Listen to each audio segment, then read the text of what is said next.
What's good, ladies and gentlemen? Welcome to another SK Wealth Academy podcast. So, today I'm going to talk about making better choices in our lives as far as who we surround ourselves with, because the people that we surround ourselves with on a constant basis are going to shape and mold our behavior and our way of thinking too. So, I believe that too many of us don't really stress and emphasize the importance of surrounding ourselves with people that we actually strive to be.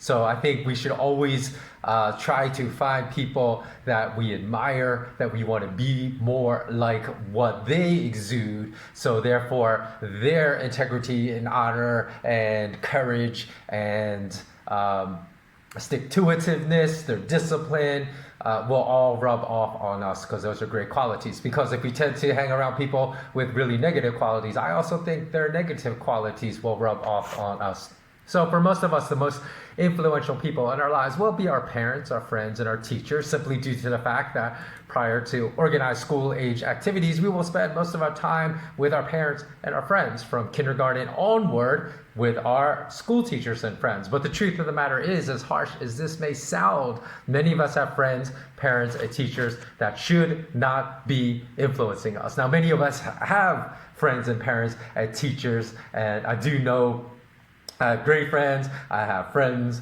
that also are great teachers. And of course, we all know people that have great parents as well that should be influencing us. But many of us, unfortunately, are not so blessed to be in that situation. So think of the last time you met anyone with whom you had a deep, meaningful conversation that made you think for days afterwards. You know, these are the kind of people that we want to surround ourselves with. I've met more people in life that have told me they have watched films that have made them think for days afterwards than having conversations with people that made them think for days afterwards. So we should all have many friends capable of challenging us to become better versions of ourselves.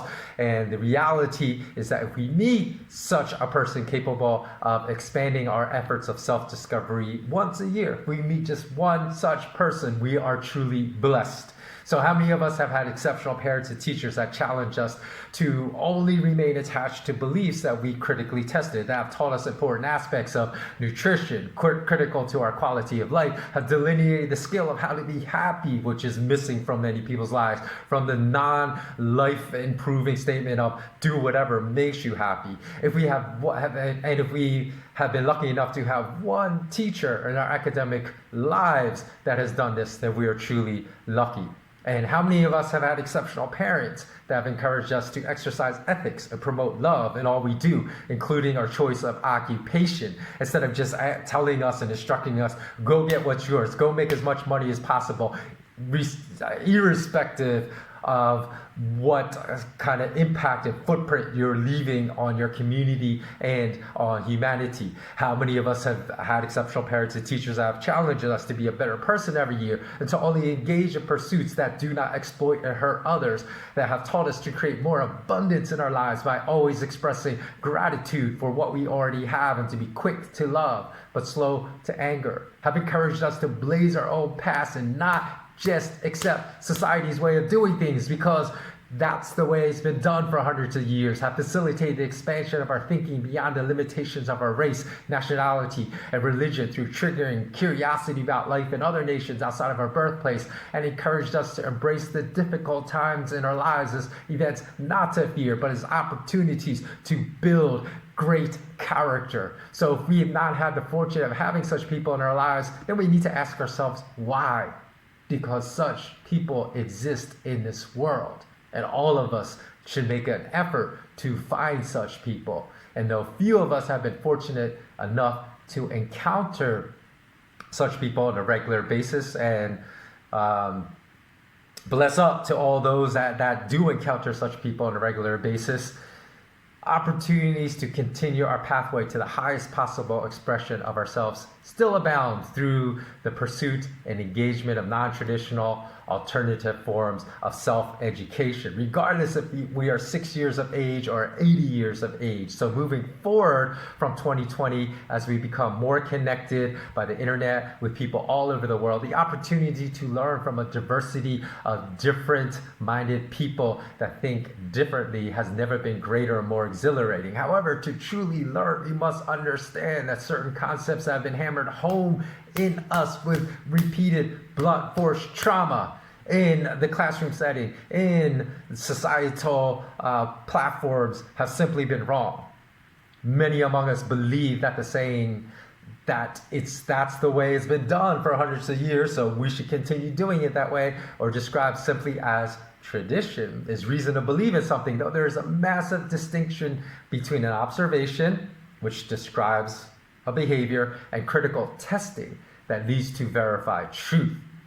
So unfortunately, the greatest single contributor to non-introspective groupthink and collective hive mentality today is, in my belief, the traditional classroom setting. So it was one that was taken from America and exported to the rest of the world. So again, there are many individual teachers out there that try to counter this. And again, many props to these teachers, but unfortunately, so many teachers in an institutional classroom have their hands cuffed either by school boards and have to teach in a certain way that has been approved by school boards that does not promote individuality, does not promote critical thinking. To counter the damage to our thought processes that occurs in the traditional classroom setting, we must take proactive steps that reverse classroom obedience conditioning in order to develop a moral foundation that allows us to lead lives of honor and integrity. So even for those of us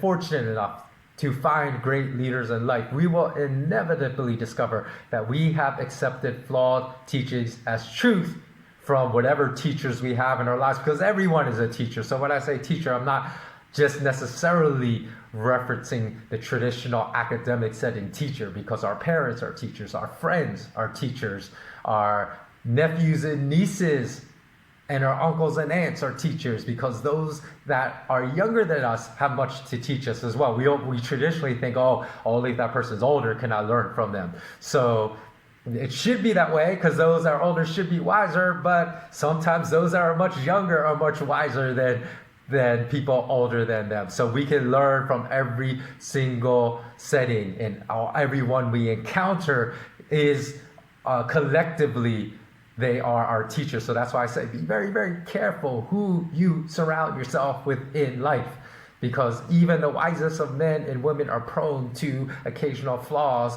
in their thinking. So no one among us should ever blindly embrace the teachings of any self-proclaimed guru or sage, but instead we should strive for self-reliance and self-actualization so that we may serve as our own best and most accomplished teacher throughout our lives. Okay, so that wraps up this short podcast for today. Please do subscribe if you have not yet subscribed to my SK Wealth Academy 2 channel. I'm still working on, I mentioned before, I wanted to upload to my other SK Wealth Academy YouTube channel, because I had 30,000 subscribers, like much more than the couple hundred I have right now. But when YouTube and Google started shadow banning that channel, I just had to open up a new one, hoping that channel wouldn't be shadow banned. But I think a lot of people that 30,000 subscribers I had in my old channel don't really understand or don't know that I've subscribed to my new channel. So I've had a lot of problems actually doing this. So I don't know whether Google just kind of blocked me from even accessing that channel. I don't want to get into it right now. But anyways, I'm having a hard time uploading, but if I can, I will just upload a few other of the current videos on my SK Wealth Academy 2 channel to that old channel, so at least people know I am delivering new content. So again, please do comment below, because this is what I'm going to start doing. For people that comment within the first say 12 hours after uploading, I will respond to those comments.